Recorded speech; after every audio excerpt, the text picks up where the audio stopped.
आता ते कुचर वाट्यावर बसलेले ते 5-6 काटे 10 काटे असतात. त्याच्या माईचा पगार बबनराव लोणीकरनं केला, त्याच्या बापाचं पेन्शन बबनराव लोणीकरनं केलं. नरेंद्र मोदीजींनी 6,000 रुपये तुझ्या बापाला पेरणीला दिलेत. तुझ्या माईच्या, तुझ्या बहिणीच्या, तुझ्या बायकोच्या नावावर लाडक्या बहिणीचे पैसे आले. तुझ्या अंगावरचे कपडे आमच्या सरकारचे, तुझ्या पायातलं बूट चप्पल आमच्यामुळं आहे, तुझ्या हातातलं ते डबडं मोबाईलचं आमच्यामुळं आहे. अरे आमचंच घेतो ना, आमच्याच सगळ्यावर करतो, आम्हालाच बोलतो, चुकीचं लिहितो.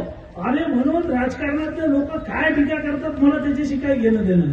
वाटूर फाट्यावरती जो कार्यक्रम होता तो प्रत्येक घरावर सोलार लावण्याचा होता. शासकीय कार्यालयावर, जिल्हा परिषदच्या शाळेवर, संपूर्ण गाव सोलारवर करायचं होतं. 8 गावामध्ये अशा प्रकारचे कार्यक्रम झाले. वाळू मोफत देण्याचा कार्यक्रम होता, त्याचे पास वाटप करण्यात आले.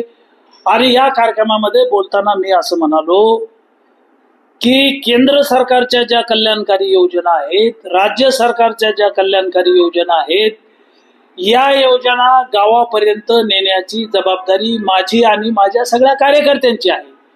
मात्र कल्याणकारी योजना राबवत असताना, गरिबांना याचा लाभ देत असताना, शेतकऱ्यांना लाभ देत असताना काही राजकीय पक्षाच्या नेत्यांनी काही 10-12 पोरांचं एक टोळकं तयार केलेलं आहे आणि हे टोळकं टोल करत राहतं कुच्चर वाट्यावर बसून, असं मी म्हणालो. आता टोल करणाऱ्यांना मी बोलायचं नाही. त्यांनी 5 वर्ष माझ्या विरोधात टोल केलेला आहे, प्रधानमंत्र्याच्या विरोधात टोल केलेला आहे, माननीय मुख्यमंत्र्याच्या विरोधात टोल केलेला आहे. मी त्यांना बोललेलो आहे.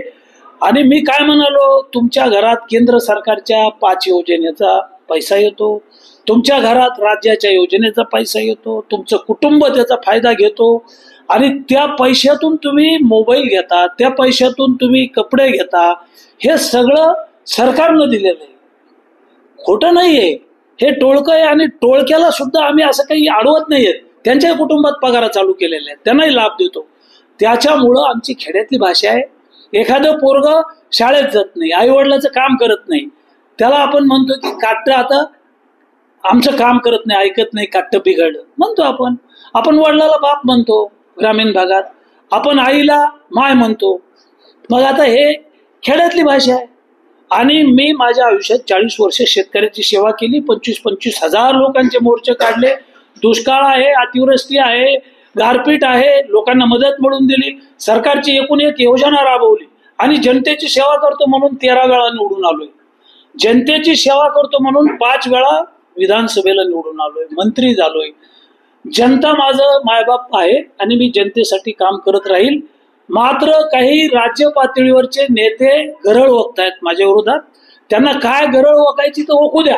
मी शेतकऱ्यामुळे आहे, माझे कपडे शेतकऱ्यामुळे आहेत, माझं जीवन सगळं शेतकऱ्यामुळे आहे ना, मी मान्यच करतो.